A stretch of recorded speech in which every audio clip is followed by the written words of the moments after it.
Hi guys, my name is Veronica, but I go by V because if you call me Vanessa or Victoria or Valencia or anything else, I get a little irritated because those aren't my name. So if you can't remember Veronica, just call me V. I am a certified personal trainer, and that's all we need to know for now. I always get this question of, I'm trying to get in the gym, where do I start? And let me tell you, the reality is mindset. I can't want to change your life for you. You got to be able and willing to want to do it for yourself. I can't want to work out more than you do for yourself. You have to be patient. Results don't happen in 2 business days. That's not how fitness works. That's not how a lot of things work in life, right? Like you go to school for so long to get a diploma, a degree, or some sort of certification, right? That doesn't happen overnight. Some of them happen in 2 days, but that's not the point. The point is, I got a little mic, me a little setup. Okay, who is she? I think the hardest thing for most people is physically making it to the gym. Once you physically make it to the gym, you've accomplished at least 50% of the hurdle.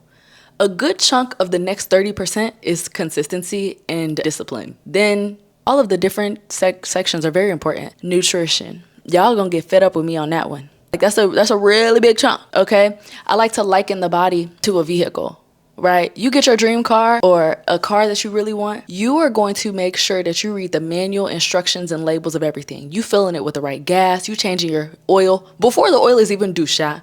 You're changing the oil, you washing it, you vacuuming it, you doing all the things. And the car is probably gonna last you a good while, right? Because you're taking care of said vehicle. But the same thing goes for the body. Muscles are vital, okay? Very, very important as we age. Get in the gym, get some strength and conditioning, lift a little bit of weight. I think it's so crazy. People are like, I'm not trying to look bulky. Y'all lifting these 15-pound dumbbells and you're just not, okay? You're just not. You're gonna look snatched and like that girl or, him. Well, men don't really say that. Men wanna get bulky and big.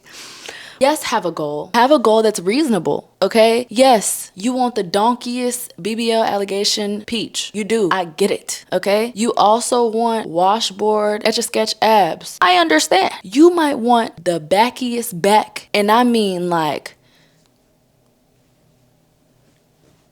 back. And that all can happen, right? But then what? You get it, and then what? That can't be your end goal, right? That's always somebody's starting goal. And the reality is when you in the gym for a minute, you start to face body dysmorphia. And then you get to your goals and you're like, okay, what are my goals now? And sometimes that goal might be maintenance. I feel like I've been in a maintenance bag for a minute. I have been teetering this weight for the last year, which is blowing my mind because as somebody that was like super, super small, and my mom used to sew my pants at the waist because I was just too little to fit them, okay? All my life, everybody was like, you need to eat.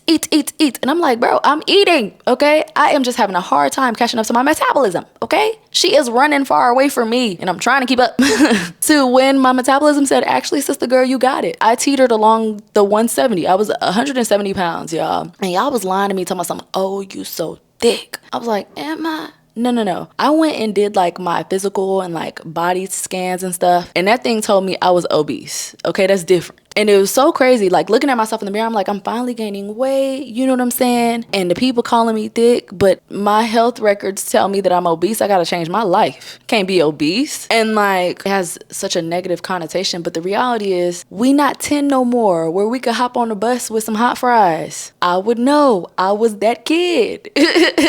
I had Takis or I had hot fries.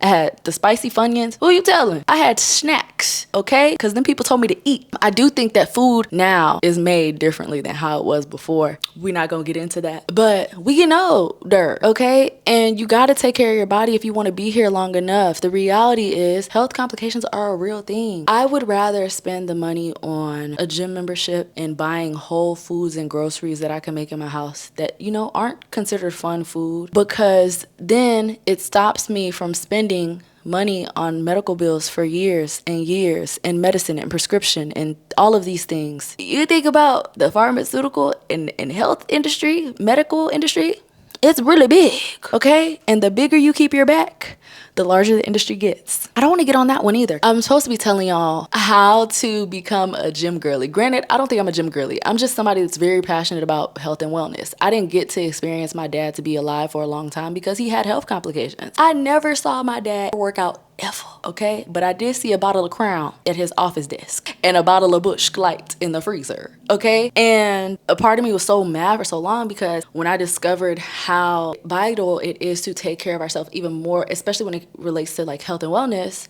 I was just so upset because I'm like, Dad, like, you left me here, bro. Like, I never want my loved ones to experience that because I didn't take care of my health. And that's as simple as eating eating whole foods, being mindful of how you make those foods. You could air fry some wings. I'll be tearing it. Ask my friends, bro. Well, I mean, I just moved here, so like I haven't had a function in a minute. But I used to chef it up, and most of that stuff went in the oven or in the air fryer, and they had a ball. Okay, it was tearing the wings up. There are healthy alternatives to a lot of stuff. I'm not saying like eat lettuce. I'm not saying that. But be mindful of how you make stuff. You want tacos? Great. Cook the ground meat in some olive oil. When you buy that ground meat, make sure it's at least 90% lean, or get you some ground turkey breasts, get you some ground chicken breasts, stuff like that. I understand it's probably not what you're used to, but even after you eat that, you're gonna feel so much better. You might actually get some bowel movement daily. That sounds very vivid, right? But the reality is some people don't be going, and that's sometimes you've been backed up for a long time. You don't even know. It's all stored up in there. I'm about to get a little candid. When I first changed my diet and was like, I'm locking in. How many times that toilet saw me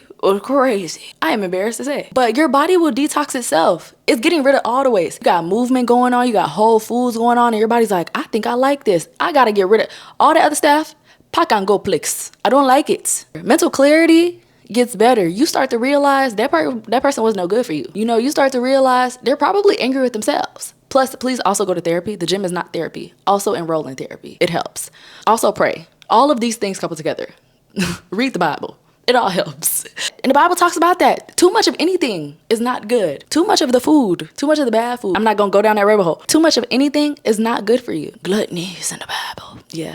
I said I wasn't gonna go down that rabbit hole, so I'm gonna stop. I got on this like little soapbox because I was just going. But what I was driving at is when I first started going to the gym, I was like, okay, I will never forget. I had just crossed. I was just becoming an AK. I was taking a picture of my mom, and she was like, can you suck it in? I was like, what, Mom?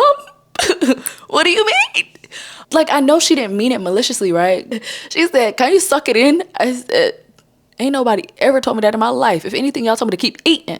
I did. Now you want me to suck it? What am I suck it in? Oh, she was on to something. But as I started getting pretty large, like people were telling me I was thick. No, my health record said I was obese. Like that's different. You know how wild it is? I think I was like 22. Okay, struggling to go up the stairs. This is somebody y'all are calling thick, dragging this wagon. You know what I'm saying? But having a hard time doing regular life activities. Make it make sense. Okay, I might not have a Judy. Okay, but it's all functioning and sitting in the right places. All right, that's how we age backwards. You hear me? You eat right, you work out well, take care of yourself. Just becoming more health conscious has helped me. I used to not be able to sleep well, y'all. I probably would get 3-4 hours, wake up, drink coffee, and just be sluggish, like to do anything. I had eczema. That one, I still gotta look up because it blows my mind. My eczema has disappeared. Do I know where it went to? I couldn't tell you, okay? I used to have eczema in the middle of my chest right here, behind my knees. I don't know where they went to. I have not seen it in years. I can't find this eczema. It's blowing my mind. My thoughts are a little bit clearer. I talked about how I liken the body to a car. If your car requires premium gas and you put in, regular unleaded, your car is gonna be knocking. Yeah. Your body gonna be knocking. You gotta go back to your why. When you have days, because those days will come when you don't want to go to the gym or you want to revert back to whatever life you were living previously. You gotta revert back to your why. My why? My dad left me. I was 17 at the time. My dad was an engineer and we were just so determined. When I got to college, I was gonna follow his footsteps. I was gonna be an engineer too. And daddy was gonna help me. That's not what happened. My dad got sick when I was 15, okay? He had a stroke and I lost the version of my dad that I had always known. Keep in mind, this was somebody that had pristine handwriting and I could bring home math homework and get a breakdown of it. He would walk me through the different steps and I'd get an understanding of it. After that incident, when I was 15, I didn't have the same version of my dad anymore. I didn't even think I wanted to go to college anymore. And I guess I didn't realize how long I was truly like in a deep, deep spot. Like, I didn't know what my purpose was. I didn't really care to know. I went to college, truly, God is my witness. I went to college because they told me I should, and my grades were decent enough to give me some scholarships to get in. Because the reality was, who was gonna pay for it, and why am I going anymore? The reason I was gonna go, he not here no more. I'm glad I did, by the way. I didn't realize how much I didn't heal from, like, my dad actually leaving this earth until 2021. Y'all, that was 4 years ago. I was on cruise control in La La Land for a while, and that blows my mind. Like, I should have hit the gym before that so I could get some level of clarity. I think going and being more conscious about my health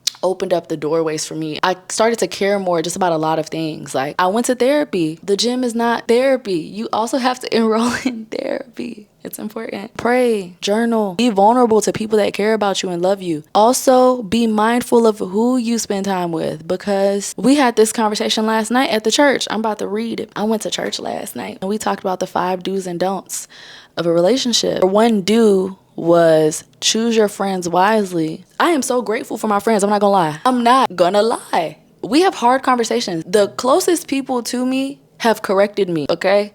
I ain't perfect, and nobody is. And they say it so lovingly. Friend, you already did it, but friend, that wasn't right. I know I'm supposed to be talking about health and wellness, but when I say it all goes together, it truly has. Like, the quality of my life feels so much better. I go to the gym and train for life, right? Like, if I'm ever in a situation where I need to run for my life, I could do that. Not many people can say that. Somebody is in the store doing crazy foolishness and you got your kids with you. Can you lift your kid on your back, your toddler, or carry them and beeline out of that place? Can you? Maybe you can, or maybe you can't. And that's probably a reason to make some changes. What I want is my husband to be able to carry all of us, and escape the premises. But that's not the point. The point is you need to be able to save yourself from life situation. Your possibility of all of those things happening are like super slim, right? But think about it though. If you were in that scenario, could you? You probably couldn't, right? Hopefully I've listed all the points. I'm supposed to be talking about how I got in the gym, but the reality is it wasn't just one thing. What got me in the gym? People telling me I was obese without directly telling me that. What had me stay in the gym? How my life improved, or the quality of my living improved. I want to make more videos like this because I feel like people always have questions that are so, like, I don't want to say afraid to ask, but like, ask me. Do you want me to show you how to do an RDL? I will show you, okay? I want my people to be living with me long, okay? I'm not insensitive to the fact that people already have pre-existing like medical or health conditions, right? Like, I'm not oblivious to that. I know they exist. However, how do we build a better quality of life around what your current circumstances are, right? We're here now. What are we going to